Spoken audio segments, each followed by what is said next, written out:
Good afternoon, everybody. Welcome to this webinar. It is being presented today by John Walter, and United Training is excited to bring you Accelerate Your Digital Transformation Efforts with Red Hat Training. This webinar is being recorded, so we will definitely send over the recording to anybody who needs it. And without further ado, I will hand it over to you, John. Awesome. Thank you so much. And again, I'm John Walter. I'm a solutions architect here at Red Hat. I work on the training and certification team. And along with me is Alex Unger. He is our training partner manager. So he'll be in the chat. If you have any questions throughout, feel free to drop them in the chat. Alex may be able to answer them. Otherwise, we will have some Q&A time towards the end as well. But let's jump right into it. So, today we're going to be talking about, how Red Hat Training can help you as far as accelerating your digital transformation efforts. If you're like me, you probably roll your eyes every time you hear digital transformation, but I do think it's a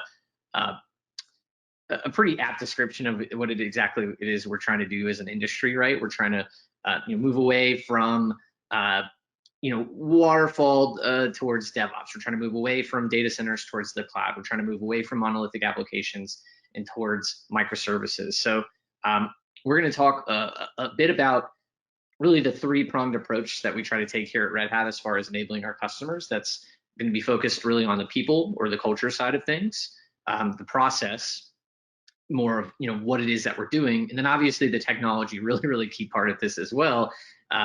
So we're going to touch on each parts of these. First, though, this comes from some data from the Harvard Business Review. This is actually something that they poll that they took among a bunch of different organizations, trying to understand where they were with their digital transformation efforts, and really what the big stoppers were. How effective would you say your company's digital transformation efforts have been to date? And you can see here that there weren't many respondents that said very effective, right? Something like 87% said mid-level or worse. And for a lot of companies, it's really about finding the right balance to incite digital transformation.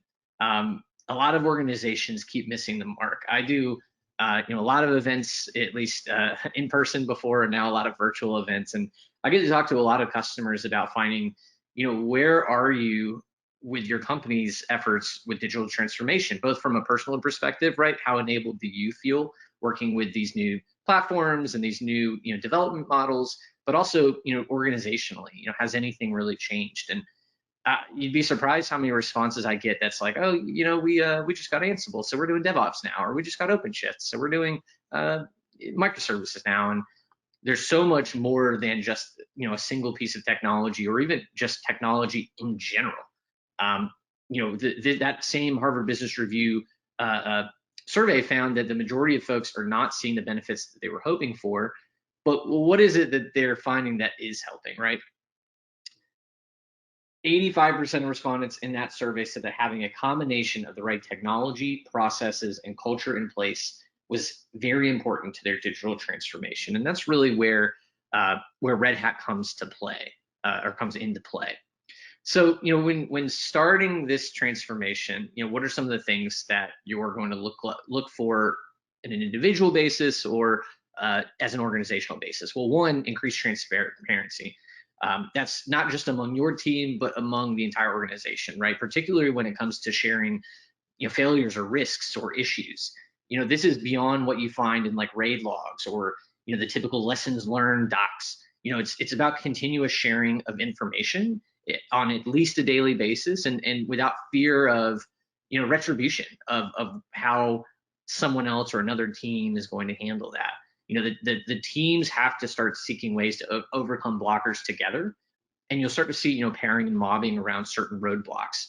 And I'll touch on this really throughout today's presentation, but it's not uncommon for your dev and ops teams to be a bit adversarial, and part of that is the way that the development life cycle is structured, at least in the more traditional way, that really puts them at odds. And part of this is around redesigning the culture and the process, and part of this is about leveraging certain technologies as well. So within, a true like DevOps environment, you stop hearing things like, I'm 80% done with my task, but I'm blocked by this person's task since they're still not done. We're trying to eliminate, the finger pointing of an issue to, a specific person or a specific team, but more about, how that team is affecting what your team is doing, or how that person is affecting what your work is.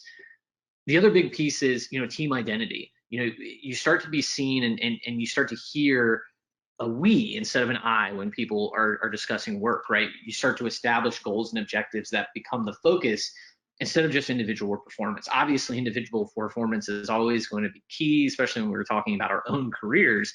But it's really, I think, liberating to come to the table with a we mentality, especially when not just talking about your own team's identity, but almost from an organizational standpoint. So, this all sounds nice in theory. It also sounds like it might be a lot of work, or maybe, when you look at your own organization or your own team, it may seem impossible. At Red Hat, we've been doing a lot with, DevOps adoption and kind of open culture adoption for years as part of our Open Innovation Labs team. This is essentially a residency where, think of this sort of like an immersive engagement where we come in and equip teams with technical expertise that have never worked with, say, a platform as a service or containers. They've never worked in an environment that asks them what's the best way to deliver on these outcomes of the product versus, being handed, detailed requirements. And a lot of the times we work with customers that don't really trust one another to get their work done, or at least trust other teams within their organization to get their work done. And so we wanted to take really the kind of the success uh, of that Open Innovations Lab model, that residency, and package that as something that we could do from a training perspective, right? At the end of a residency, there's typically a proof of concept in place. We're working with you to, more in a consultant fashion. Whereas from a training perspective, what we do, and we'll touch on the training piece towards the end of this, is much more around the culture and the process. We want to make sure that everyone across the organization, from developers, administrator, operations teams, security, networking administrators, leadership, decision makers, all understand how we need to adapt the way that we're working to this new way, this new paradigm, so that we can actually implement these new products and actually see a return on investment. And really, this all goes back to the open organization. So, at the time I made this slide, Jim Whitehurst was still the Red Hat CEO. He's now the president of IBM. But during his time with Red Hat as our CEO, he wrote a book called The Open Organization. It was all about how a conventional organization is typically starting from what, and it's all a top-down process, right? You have leadership, you have your C-level teams, essentially making organizational changes, possibly without getting any of the consulting from those actual teams to understand, what is going to be the impact of, say, moving to the whole Red Hat suite of products, or migrating from Google Cloud to AWS. Whereas with the open organization, it's much more about a meritocracy. It's much more about inclusive decision making, and really kind of starting with the why, really kind of adapting our open source software ethos into a decision making policy. Now, having said that, is our new CEO Paul Cormier, giving me a call whenever we're going to make an acquisition on a company like StackRox? Well, no. But there is a large team that he is consulting with that's making these kind of decisions for the entire organization. And Red Hat has been doing, the kind of DevOps focus or way of work for years, right? If you look on this slide, you can see what a traditional organization looks like. Quite siloed, really a top-down. You see there.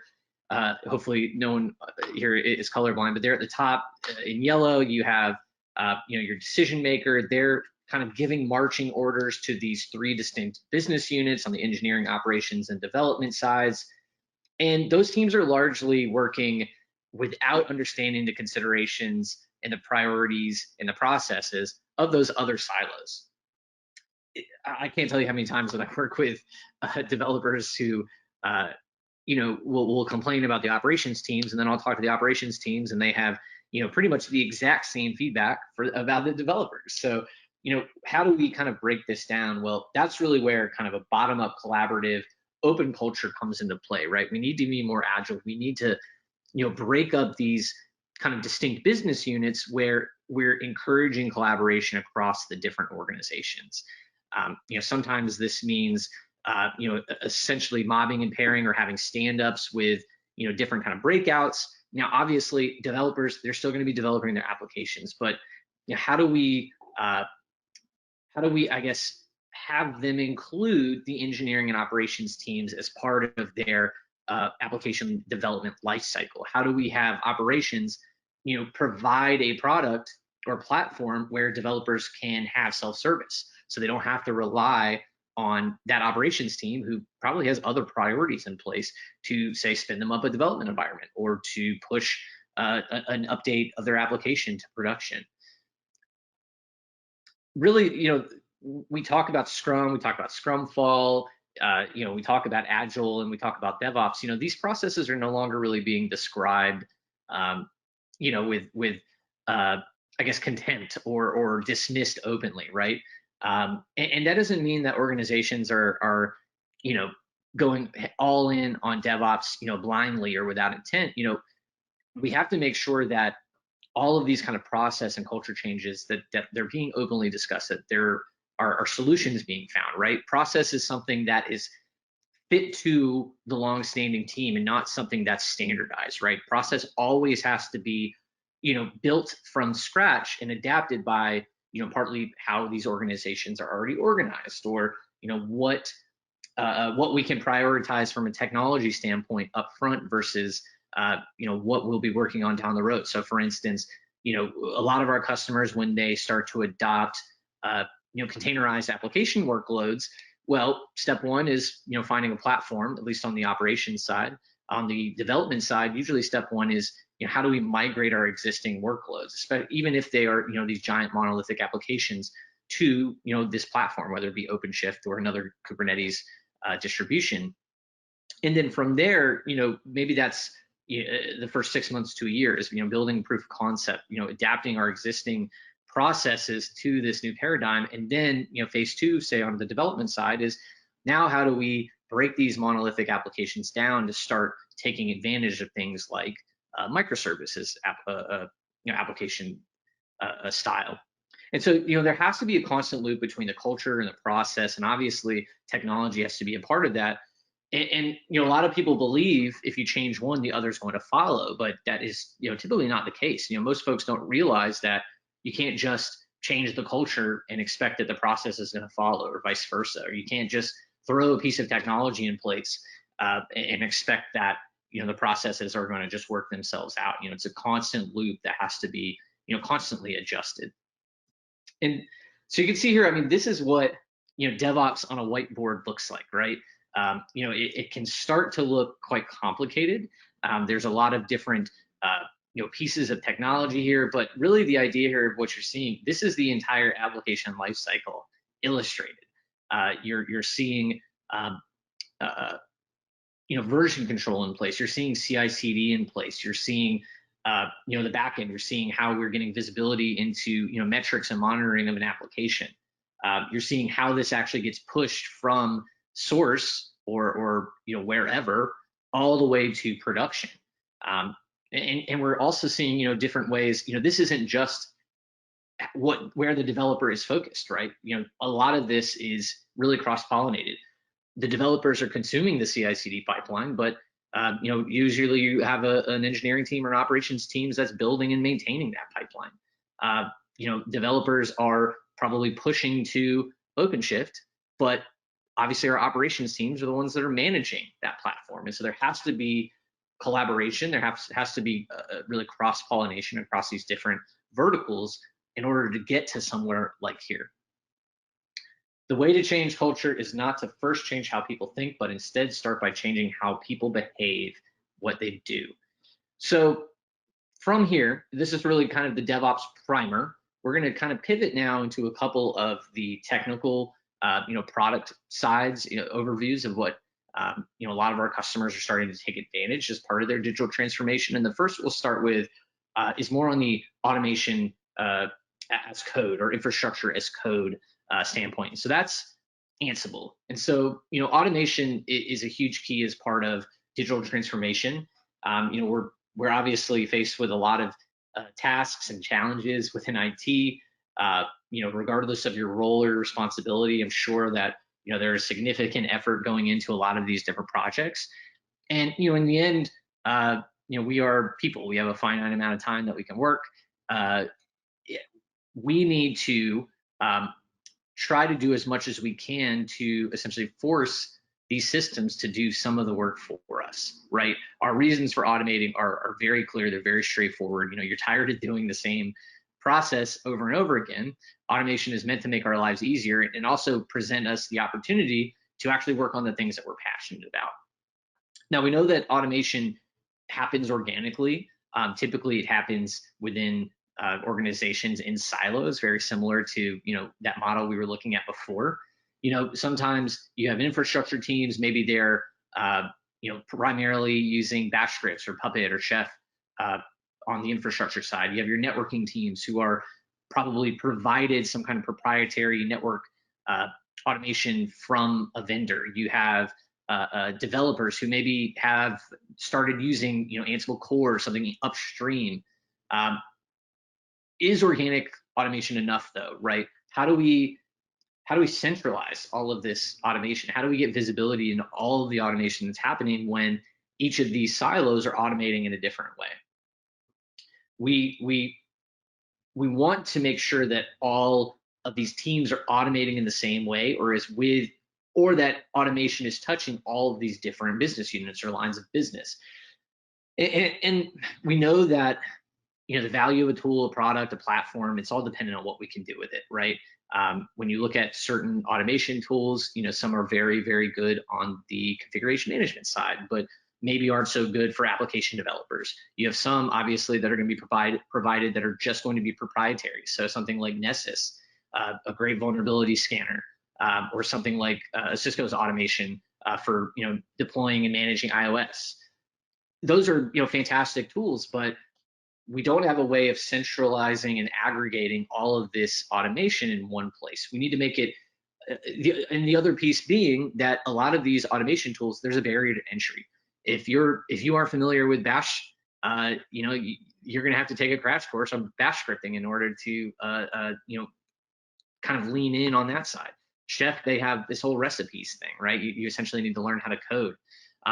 We want to make it possible to help more teams automate. We want to extend the amount of use cases, and we want to make it as easy as possible to get started. And we need to make it easy to communicate those automations among other teams.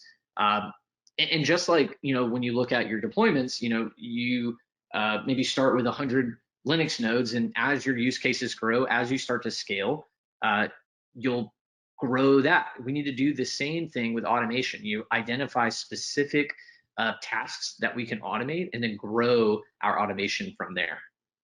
And so that's where Ansible comes into play. Ansible is Red Hat's automation tool. It's a cross-platform tool. It's human readable. It doesn't require any kind of coding skills. Everything is written in YAML. So if you're familiar with YAML, quite simple markup language. And I don't even think of Ansible as scripts, right? I think of it more as a list of tasks. And really what you're trying to do is describe the ideal state of the system, and Ansible then essentially checks among this, what we call a playbook or a script, checks all these different tasks, essentially what the ideal state is, and compares it with the endpoint. And if at any of those points you see a task, the ideal state doesn't match what's on the system, that's when Ansible actually makes a change. So this is, if you're familiar with the term idempotency, that's exactly what it is, essentially only making changes when necessary. And this all is about implementing infrastructure as code practices. If you're not familiar, or don't have a lot of experience with infrastructure as code, essentially just means that you can use a machine readable automation language to define and describe the state that you want your IT infrastructure to be in. ideally, a machine readable automation language would also be easy for humans to read. And so YAML, that's why this is what we've chosen. Um, Now, we talk about it being powerful because of all the different kind of use cases. This isn't simply a configuration management tool. It can be used for deployment of your applications from a developer perspective. It can be used to actually provision, systems or virtual machines or clouds. And it doesn't just play with Red Hat technologies. It's something that's really meant to be adaptable across your entire environment. So, being able to leverage Ansible for deploying and configuring your networking or your Windows devices or the security or performance tuning or monitoring, and integrate that with a lot of the different tools that you're probably using. So a quick example, we internally at Red Hat, we use ServiceNow for a lot of our ticketing. And we actually have ServiceNow integrated with Ansible so that, say, we take the top 10 most common tickets, we built automation around maybe the 4 or 5 most common resolutions to that issue, so that whenever I open up a ticket, maybe I have to provide, a couple pieces of information. Ansible can then maybe leverage those fields as essentially values for variables.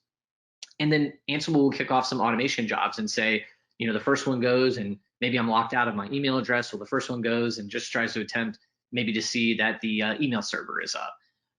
The second thing it's going to do is attempt to take my password value and see if it can log in from a third-party service. This is a kind of a weak example, to be honest with you.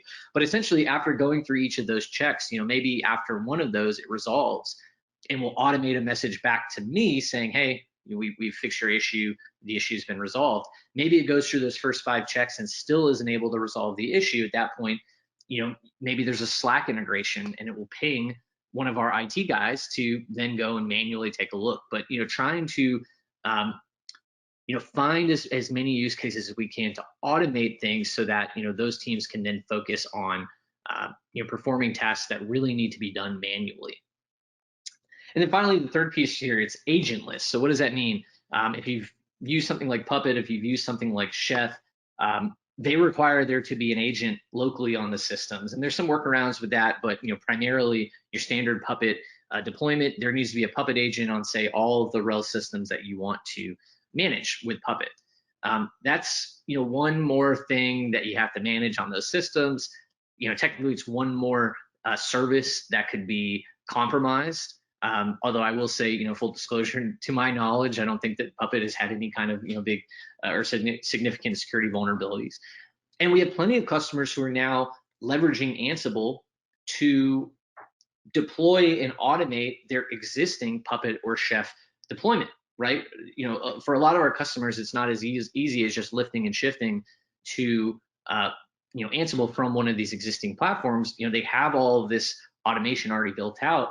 So, I think of it a lot as, what we would do on the application side, right? We want to essentially eat the monolith. And so what we can do with these sort of legacy automation from, one of these other vendors is, over time, as that use case evolves and changes, we start to integrate that into Ansible, so that over time, you start to, I guess, lose the need to have a second tool in place, and Ansible can kind of replace that.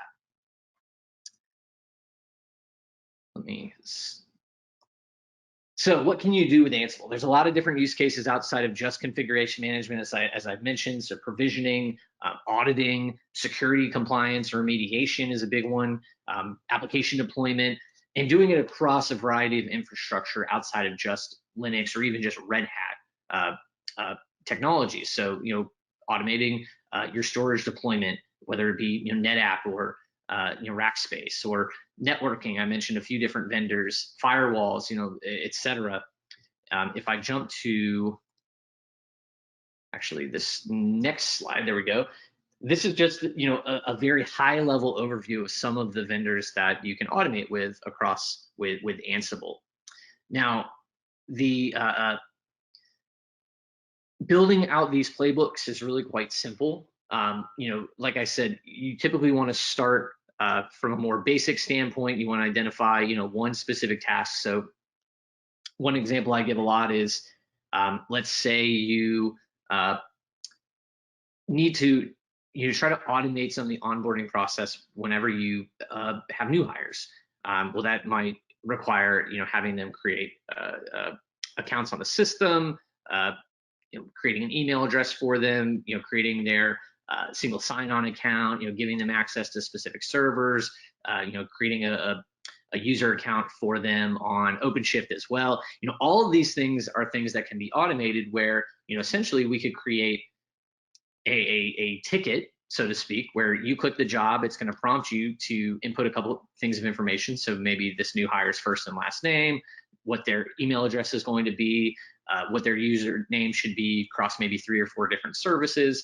And then you click run, and Ansible will then go through and create these users for you. You can get feedback as the job is running and see task by task. If there was a change is good.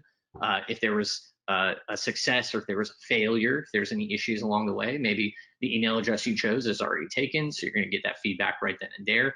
But we want to try to give you the ability to automate the technologies you're already using. So you can see here several Red Hat technologies, but you can also see in the top left all of the public clouds, in the and container vertical VMware, right? Being able to automate, say, vSphere or ESXi, or even something like Tanzu. And then there in the windows of networking and security, monitoring, and DevOps, all of those are products outside of our portfolio, but they're all technologies that our customers are using in tandem with their Red Hat deployment. Now, on the flip side, we talk about automation. We also need to talk about the way that we're building and deploying our applications. This kind of summarizes something that I said at the top, where we need new patterns for development. We're moving away from waterfall towards CI/CD and DevOps. We're moving away from deploying in data centers towards typically deploying on the cloud, or maybe across multiple data centers as well as the cloud. That hybrid, open hybrid cloud that we've been talking about. Moving away from monolithic applications towards containerized services and microservices. And all of these outcomes are really dependent on increasing speed and agility and control for you, right? And speed just meaning, hey, now I can deploy my new application more quickly, or I can iterate more quickly. Agility meaning, as it concerns, say, updates, changes can be done more simply. As we start to containerize and move towards microservices, and these services become really discrete functional parts of an application, I can now make changes more simply, which allows for greater experimentation. And then control meaning mitigating as many risks and security and issues, and when those issues occur, being able to approach them and address them in a much quicker manner. Now, a lot of this comes towards containers, right? And containers, depending on who you ask, you're going to get maybe a different answer. When you talk to infrastructure teams, they're thinking of it really from maybe a Linux perspective, right? These are applications that are, I guess, sharing the kernel. They're simpler, they're lighter than a virtual machine, and a lot of our customers are really now in the phase where they're thinking, we spend a lot of money on infrastructure for these virtual machines that are really just serving as a place to dump these applications. This is, from a cost perspective, costing us a lot of money. From a resource perspective, using a lot of resources, right? These virtual machines, they're full-blown operating systems that are running, and depending on the application, it may not be compatible. This, two versions of the same application may not be compatible to run on the same virtual machine.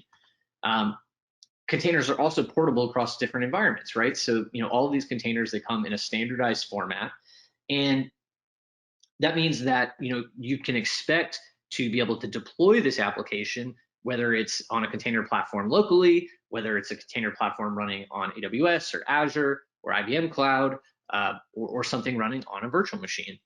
Now, when you talk to an application developer, their kind of approach to containers is obviously going to be a little bit different.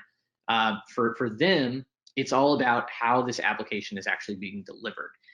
In the past, you would take an application, you would wrap it up in you deliver essentially a binary to the infrastructure team with a list of specifications and dependencies that application would require, and then you're essentially handing over control of that application to a team that really had no involvement in the development of it.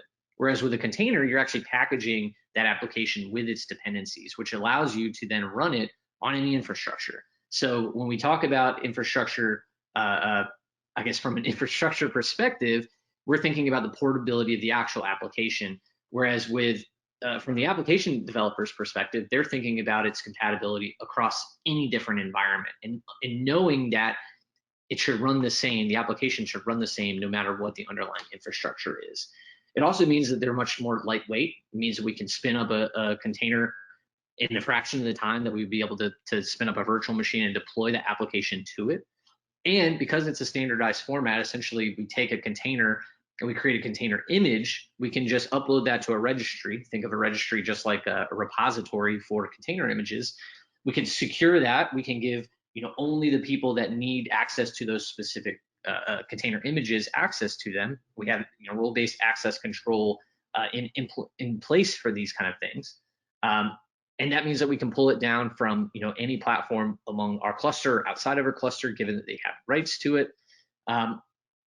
And really, that's kind of containers in a nutshell, right? So if you have experience with Docker or Podman, you can see the benefits to containers. And then one other thing I'll mention from an infrastructure perspective, these containers are Linux containers, so they can go and make changes within these containers the same way they would, and be familiar with the environment the same way they would with just your standard Linux OS. Now, containers are fantastic. What it opens up, it does add complexity. Where traditionally maybe you would have 100 virtual machines running 10 different instances of your application, and so you've got 1,000 kind of giant beefy versions of your application running across 10 or 100 systems. These containers are really meant to scale horizontally. I always kind of give the example of we talk about like retail, or especially e-retail. You go to Walmart.com, or you go to Amazon.com during Black Friday here in the States. Well, they have to make sure that they are really ramping up and bursting in anticipation of these big peak times for selling for them. So as traffic increases, we need to have a platform in place that will automatically scale how many replicants of that application you have running. And we need that to not just scale horizontally outward, but as traffic starts to die, we need it to then scale back downwards. And so these applications, think of this, if you're familiar with the pet versus cattle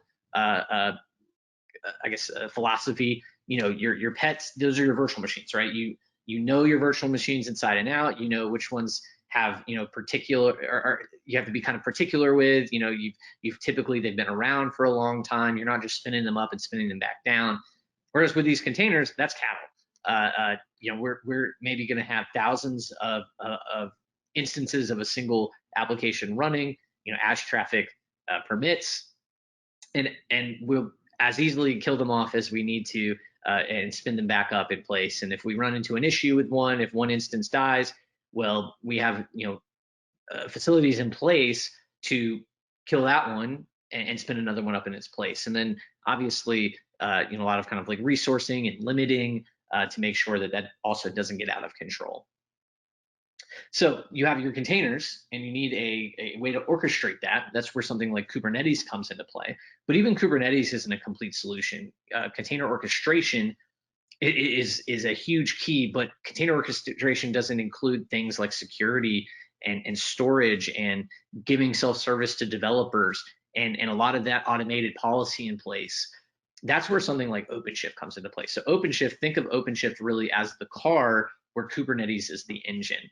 And containers are what are being managed by OpenShift or by Kubernetes. And so what OpenShift provides is essentially all of the management and orchestration that Kubernetes would have, as well as all of these other pieces. So self-service for application developers, it allows developers to provision what they need on demand. So they don't have to wait hours or days or weeks for infrastructure resources to become available. It also provides a consistent environment for those applications. So it'll make sure that the environment that's provisioned for developers and across the life cycle of an application is consistent from the operating system to the libraries to the runtime, even the application runtime. So whether it be Java for the runtime version or Tomcat for the application runtime, in order to remove any kind of risks that originate from inconsistent environments. So consistent environments really, really key. We also want to automate and build the deployment. And what does that mean? So giving you the choice from a developer perspective to build their containerized applications themselves. They can have the platform build the containers from the application source code or from a binary, and then the platform automates the deployment of those applications across the infrastructure based on characteristics that the team puts in place for the apps. So maybe you have an application that's going to be very CPU intensive. So you put it on a place in the cluster where they'll have a lot of CPU resources available. On the flip side, maybe it's more memory intensive. So putting it on a separate place in the cluster where they have more RAM available.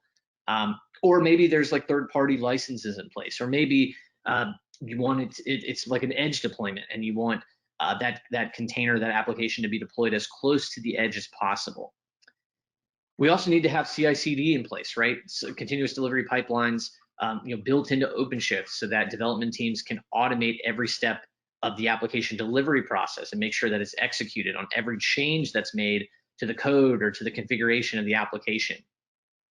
And then we need visibility into these applications as well. We need rapid feedback in the form of logs and of metrics to make sure that we're providing immediate metrics back to the application teams or to the operations teams so that they can study how the application is behaving across changes to the application, changes to the cluster, and be able to fix issues as early as possible in that application lifecycle. Now, kind of pivoting back towards the actual people and process piece, we need to provide our customers with an opportunity to kind of dip their toes into DevOps processes and culture and see where these technology pieces can really come into play. And so I mentioned before that we have Open Innovations Labs as a way of providing that. What we, from a training perspective, have done is actually build a 1-week immersion, essentially a simulation into what DevOps looks like. And so if you think back to that ultra complicated view I had of what kind of the application lifecycle looks like inside of one of these processes, well, we need to give our customers the opportunity to see what DevOps software design and culture practices look like. And so that's our DevOps culture and practice course. Really, the idea here is, again, to give a kind of a simulated view into what DevOps looks like from a Red Hat perspective. Getting experience with bringing everybody within your organization that would be ever interacting with the application, or even people that are going to be kind of in charge in the decision making, right? So we want dev and ops and administration, engineering, architecture. We want leadership to be a part of this as well, product owners, to really understand what changes have to be made organizationally and to see what the benefits of those changes are. Essentially, this course mimics kind of a real world delivery team, makes it a very kind of unique fit for those cross-functional teams that you're really struggling to understand how collaboration can really breed innovation. You can see here in a couple different photos. Now, this is obviously what we were doing pre-COVID.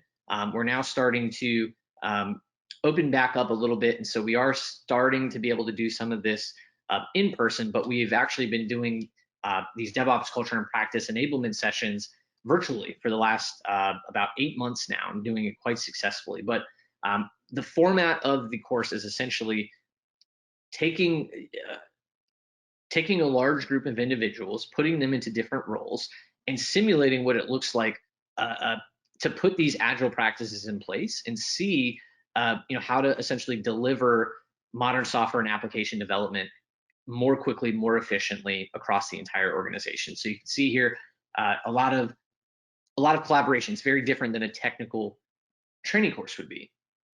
There's a lot of technical exercises where, again, the goal is not really to teach you, say, how to use OpenShift or how to build a CI/CD pipeline, but to get experience seeing what the benefits are and how these teams would actually work together. You're going to see that the course is actually being run and managed by a couple different Red Hatters, one from kind of a technology standpoint, one from more of the cultural and practice standpoint. But really, every participant is the one who's really kind of controlling the direction of the course. So you can see here on the left side, this is actually day one, right? So we go through, we basically document what is every step of this application lifecycle process, and throughout the week you go from you know, essentially this list of to-dos to working to done. And so you'll see all these different sticky notes, all these index cards are going to eventually move throughout. And then you can see maybe here in this middle photo, you can actually see this is towards the end of the class where a lot of those sticky notes have now moved over to that third column. And then everything is visualized. So you can see there on this left photo, this is one of our facilitators actually showing about halfway through the course that very complicated kind of overview. These are all the different frameworks and tools that you might be working with within your environment, and understanding what those tools' functions are and how they can benefit. And it's a lot of fun. I will say that it's something I've gotten to attend twice, once with Red Hatters and once with customers, and it's certainly our most unique offering from a training standpoint. Now, again, the takeaway is understanding the culture piece, right? Understanding how we have to reorganize our organization, understanding some of the processes, but really a big focus on the people. And it's a continuous loop, right? This is hopefully something that you've seen before. This is a really great way to really spark a digital transformation and create that immersive experience. And this is something where the culture is a big focus within that course. We have some more technical training that gets more into the tooling. So things like building and maintaining a CI/CD pipeline, or test-driven development, or GitOps workflows. Leveraging something like GitHub for version controlling. And then on the flip side, the practice piece, right? How do we get people familiar with a lot of these different agile practices and really just dive deeply into that? So with that, we're going to pivot a little bit into some of just a quick overview of some of the different training offerings we have from a people, a process, and a technology perspective. As far as how we deliver our training, first and foremost, we have multiple modalities. On-site training is typically off the table, at least for the next probably few months. But that's where we can do bring an instructor to your location and do this training in person with you and your team. We also offer that in a in a public setting. So we do have facilities across the country and across the world where you can essentially sign up on a public calendar. There will be yourself and probably people from other organizations there going through with one of our instructors, and we can do all of that virtually as well. So we can do a private, virtually led, instructor-led training, as well as a public virtual-led calendar that's available right now for you to just sign up kind of on an individual basis. And then we do offer a lot of self-paced training as well. I will mention the DevOps Culture and Practice course that I mentioned before is something that's only available, obviously, with instructor. But for all of our other courses, they are available to be taken self-paced. So if you're already sort of along the way with your DevOps adoption and really want to dive into the technical piece around, say, OpenShift or Ansible, or around CI/CD, we have that kind of training available as well, and I'll touch on that in just a second. Our self-paced training is available either a la carte, so 90-day access to a single course, or we do offer a learning subscription, which actually gives you access to our entire course portfolio. So about 50 plus courses at this point across all of our product portfolios. So that's going to be Red Hat Enterprise Linux, OpenShift, OpenStack, Ansible, our middleware or integration bundle as well. And so that's something that is available as well, and the team at United would be able to help you out to understand what would be the best fit and give you kind of pricing and things like that.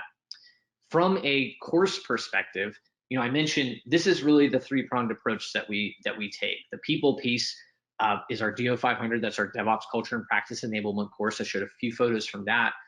But the process kind of counterpoint or complement to that people focused course is our DO 250. This is an open practice library focused course. And if you're not familiar with the open practice library, this is basically a completely open source repository around different open processes. Essentially, what we're doing is working with your team to implement a lot of these different processes, give you a bunch of different kind of scenarios where you can understand, say, how do we visualize work? How do we facilitate practices with these different teams? How do we foster culture and collaboration, whether that be team forming or conducting retrospectives?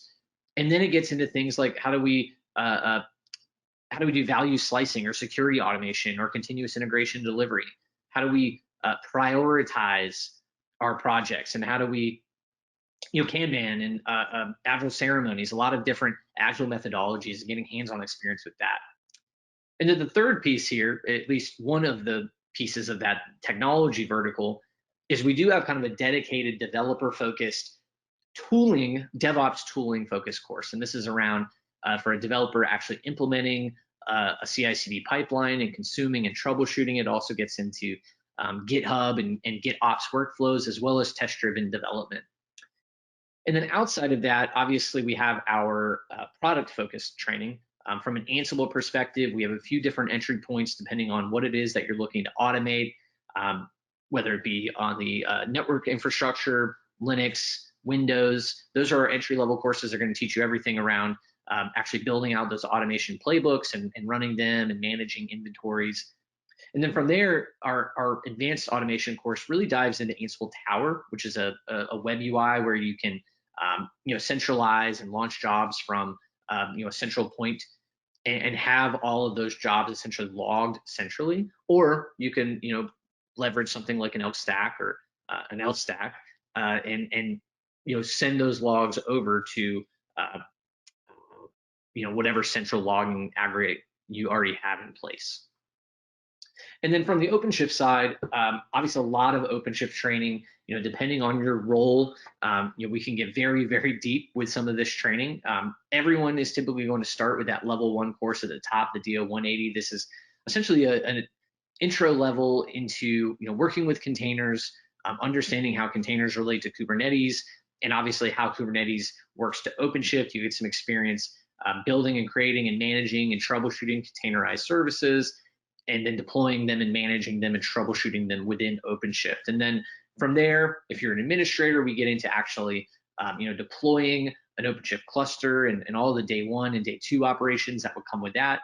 On the development side, we really start with application migration and then move from there into application modernization in the form of microservices. So implementing a service mesh for tracing and visibility and service resiliency, as well as Quarkus. So if you're a Java developer, you're probably well aware that Java applications, at least for the first few years of containerized applications, were not really designed to be containerized, and Quarkus really changes that by changing a lot of how that Java application actually starts up, so that we're really saving time on the front end, so that they become more applicable for containerized workloads.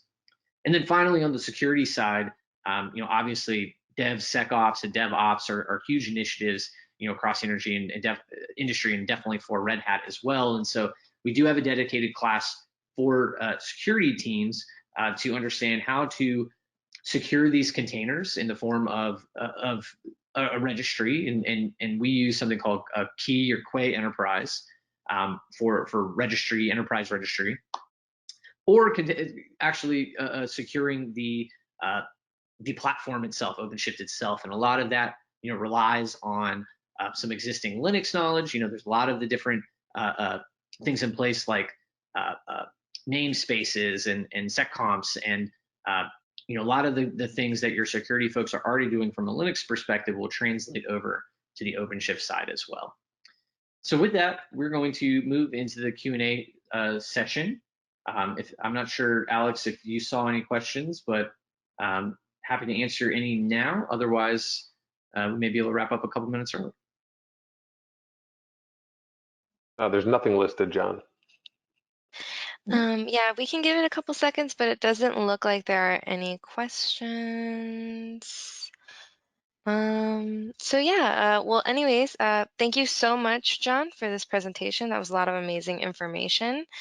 And thank you all for attending. Again, we will share this recording with you for later today. And if you have any questions at all, please let us know. We'll definitely answer anything you throw our way. And without further ado, enjoy the rest of your day, guys. Thank you so much. And thank you again, John. Thank you.